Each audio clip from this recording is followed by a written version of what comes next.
साल 1999, दिन 26 जुलाई। यही वो तारीख है जब दुनिया ने भारतीय सेना और उसके जवानों का फौलादी हौसला देखा था। इसी दिन कश्मीर की ओर उठे पाकिस्तान के नापाक मंसूबों को हिंदुस्तान की फौज ने अपने बूटों तले रौंद दिया था। 3 मई 1999 को शुरू हुए इस जंग में भारत ने अपने 527 जवानों को खो दिया, वहीं 1363 जवान घायल हो गए। लेकिन देश के हर सिपाही ने अपनी आखिरी गोली और अपनी आखिरी सांस तक देश की रक्षा की। इन जाबाजों के शौर्य गाथा आज भी हर भारतीय को गर्व से भर देती हैं। ऐसे ही 4 जाबाजों की कहानी हम आपको आज दिखाएंगे, जिन्होंने देश की खातिर अपना सर्वोच्च बलिदान दिया और देश के कल के लिए अपना आज न्योछावर कर दिया। नमस्ते, मैं हूं अदिति शाह और आप देख रहे हैं न्यूज नेशन का डिजिटल प्लेटफॉर्म। कैप्टन विक्रम 1996 में मानेकशॉ बटालियन में भारतीय सैन्य अकेडमी IMA में शामिल हुए, जहां उन्होंने अपना 19 महीने का परीक्षण पूरा किया। भारतीय सेना में लेफ्टिनेंट के रूप में तैनात होने के बाद बत्रा को कारगिल युद्ध के दौरान कैप्टन के रूप में पदोन्नत किया गया था। कैप्टन विक्रम बत्रा और उनके साथियों को 12 जून 1999 को कारगिल के द्रास सेक्टर में दुश्मनों को जवाब देने और उन घुसपैठियों को भारत की ओर भूमि से भगाने का काम सौंपा गया। पहला मिशन जो कैप्टन बत्रा को दिया गया था वो था पॉइंट 5140। दुश्मन पहाड़ों की चोटियों पर बैठा हुआ था। पाकिस्तानियों के पास पहाड़ के ऊपर होने की वजह से भारतीय सेना से ज्यादा एडवांटेज था, लेकिन विक्रम बत्रा और उनकी टुकड़ी की कुशल रणनीति और अचूक हमले से पाकिस्तानी सेना को वहां से पीछे हटना पड़ा।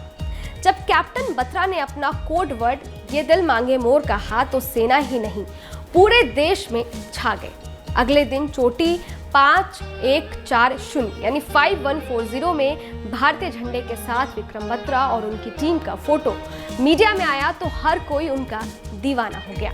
इसके बाद सेना ने चोटी 4875 यानी कि 4875 को भी कब्जे में लेने का अभियान शुरू किया। इसकी भी बागडोर विक्रम को सौंपी गई। मिशन लगभग पूरा हो चुका था। कुछ ही पाकिस्तानी सैनिक उस इलाके में बचे हुए थे। गोलीबारी लगातार चल रही थी। कैप्टन बत्रा अपने जवानों का बचाव करने के लिए लग के अपने साथी को विक्रम बचा रहे थे, तभी दुश्मनों की गोली उनके सीने पर लगी और वो वीर गति को प्राप्त हो गए। 6 जुलाई 1999 को चार्ली कंपनी को एक उद्देश्य के साथ कारगिल के फॉरवर्ड पोस्ट में पाकिस्तान का कब्जा खत्म करने के लिए भेजा गया। जगह थी मुश्कोह घाटी में पॉइंट 4875 के पश्चिमी ढलान पर पिंपल कॉम्प्लेक्स। भारतीय हमले के शुरुआत में ही नायर के कंपनी कमांडर घायल हो गए, पर कैप्टन नायर ने दुश्मन की भारी गोलीबारी के बीच हमले में अपनी अग्रणी पलटन की कमान संभालना जारी रखा।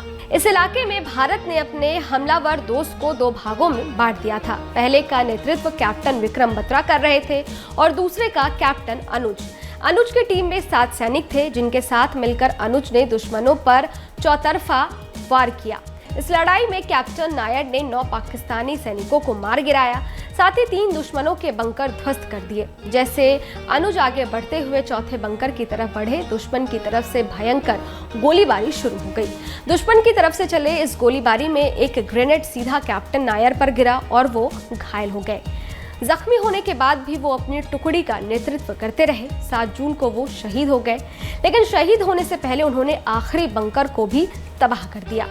2 दिन बाद दुश्मन सेना ने फिर से चोटी पर हमला किया, जिसका जवाब कैप्टन विक्रम बत्रा की टीम ने दिया। कैप्टन नायर को मरणोपरांत महावीर चक्र प्रदान किया गया। जब वो शहीद हुए उस समय उनकी उम्र सिर्फ और सिर्फ 24 साल थी। कैप्टन मनोज पांडे 11वीं गोरखा राइफल की पहली बटालियन का नेतृत्व कर रहे थे। कारगिल युद्ध के दौरान 11 जून 1999 को उन्होंने बटालियन सेक्टर से दुश्मन सैनिकों को खदेड़ दिया। उनके नेतृत्व में सैनिकों ने जुबार टॉप पर कब्जा किया। पहले बंकर पर हमला करते हुए कैप्टन मनोज पांडे घायल हो चुके थे, लेकिन दुश्मनों की गोलीबारी के बीच वो आगे बढ़ते रहे। पहले बंकर में वो घुसे और हैंड टू हैंड कम्बाट में 2 दुश्मनों को मार गिराया और पहला बंकर नष्ट कर दिया। अपने घावों की परवाह किए बिना वो एक बंकर से दूसरे बंकर में हमला करते गए। वे जाबाजी से अगले 22 दिन तक दुश्मनों के छक्के छोड़ाते रहे, लेकिन आखिरी बंकर तक कब्जा करने तक वे बुरी तरह जख्मी हो चुके थे, जिस कारण वो 3 जुलाई 1999 को शहीद हो गए। बताया जाता है कि कैप्टन मनोज के आखिरी शब्द थे ना छोड़नू, जिसका मतलब होता है उन्हें मत छोड़ना। इस आदेश का कैप्टन मनोज के सैनिकों ने पालन किया और करगिल के उस इलाके से एक एक पाकिस्तानी को मार गिराया। उन्हीं के कारण भारतीय सैनिकों का खलूबार पर कब्जा हो पाया। अपने इस अदम्य साहस के लिए उन्हें मरणोपरांत सेना का सर्वोच्च मेडल परमवीर चक्र प्रदान किया गया। उन्हें हीरो ऑफ बटालियन भी कहा जाता है। पांडे जब शहीद हुए तो उस समय वो महज 24 साल के थे। 30 मई 1999 को टोलोलिंग क्षेत्र पर कब्जा करने के लिए ऑपरेशन का जिम्मा दिया गया मेजर राकेश अधिकारी को। करगिल के इस क्षेत्र में पाकिस्तान की पकड़ बहुत मजबूत थी। दुश्मन का ठिकाना लगभग 15,000 फीट की ऊंचाई पर बर्फ से ढके दुर्गम पहाड़ी इलाके में स्थित था।